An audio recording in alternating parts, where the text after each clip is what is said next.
how to turn off notifications on Google Home. In this video, I'm going to show you how you can turn it down.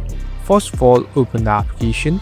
Now, here on the right top, you can see a profile icon. Simply tap on the profile icon, and here on the bottom, tap on Home Settings.